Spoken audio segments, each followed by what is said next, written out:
Hello दोस्तों, स्वागत है आपका हमारे इस यूट्यूब चैनल पर।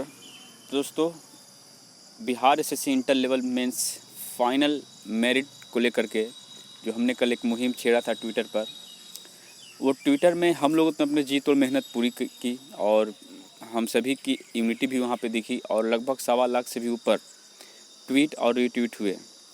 लेकिन इसका जो असर है वो कहीं ना कहीं ज़्यादा देखने को नहीं मिल रहा है, क्योंकि ये जो आप पेपर देख रहे हैं दैनिक जागरण का, इन्होंने तब छापा है जब हम लोग कल ही इनको बताए थे व्हाट्सएप मैसेज के ज़रिए, और तभी इन्होंने कल ही आर्टिकल में चिपका दिया था। लेकिन बाकी जो बड़े बड़े न्यूज़पेपर वाले हैं, जैसे कि दैनिक जागरण को छोड़ दिया जाए तो दैनिक भास्कर, हिंदुस्तान, प्रभात खबर, इन्होंने अपने पेपर में ज़रा सा भी जगह नहीं दी इस मुद्दे को।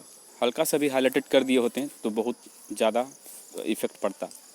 और साथ ही अगर बात करें विपक्षी पार्टी जिनको हम लोगों ने टैग किया था, तेजस्वी यादव जी, इनके पास भी समय नहीं मिला हमारे इस टैग को देखने के लिए और ना ही इसके ऊपर कोई भी चर्चा करने के लिए। और जिनको भी हम लोग टैग किया, चाहे न्यूज़पेपर वाले को किया, न्यूज़ रिपोर्टर को की, चाहे न्यूज़ टीवी चैनल को किया, नीतीश बाबू जी को किया, इन सभी में से किसी ने कोई रिएक्ट नहीं किया इसके ऊपर। क्यों करेगा भाई? जान रहा है कि रिएक्ट करने का मतलब है इनको अब नौकरी देना है ना।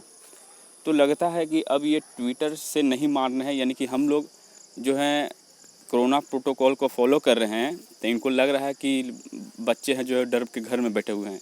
हम लोग कोरोना को भी मात दे चुके हैं, समझे। तो हम लोग आयोग आने में कतराएंगे नहीं, और आपको अगर जेल भेजना है तो भेज दीजिए, कोई फ़र्क नहीं पड़ता है। वैसे भी ये 7 सालों में जेल की ज़िंदगी कट रही है, ठीक है। जैसे लग रहा है 7 साल का कारावास हो गया था। तो अब बहुत हुआ, ये अब नहीं चलने वाला है दोस्तों, ठीक है। बीपीएससी अपना रिजल्ट दे सकती है, ठीक है। और भी कई जो जितने भी एग्ज़ाम वाले हैं वो सारे अपने जो रिजल्ट देना स्टार्ट कर दिए हैं, अपना एग्ज़ाम का शेड्यूल भी बताना स्टार्ट कर दिए हैं, लेकिन आपके पास एक छोटा सा नोटिस नहीं दे पाते हैं।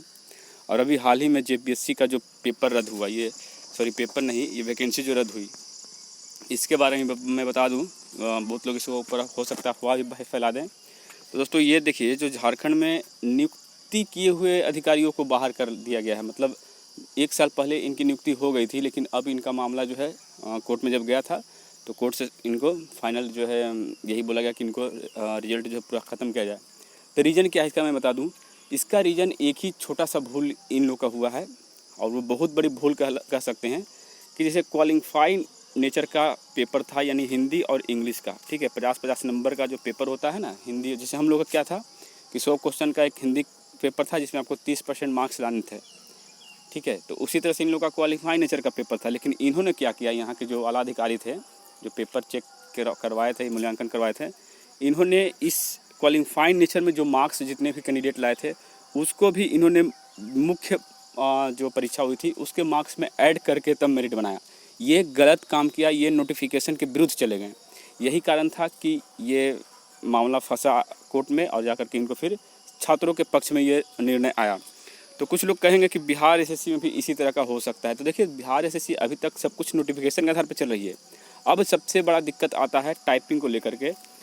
क्या टाइपिंग की जो क्राइटेरिया बताएगी आयोग, क्या वो भी नोटिफिकेशन के आधार पर आएगा या नियमावली के आधार पर आएगा? यहाँ अगर गड़बड़ होता है तो मामला आगे भी गड़बड़ होते चला जाएगा। तो देखिए आगे क्या होता है। खैर, उसके बारे में हम बाद में चर्चा करेंगे, लेकिन एक डेट फिक्स होगा जल्द ही आयोग जाने के लिए, अगर 2-4 दिनों में कोई सूचना नहीं आती है तो चलिए दोस्तों, इसी के साथ वीडियो समाप्त करते हैं। जय हिंद, जय भारत।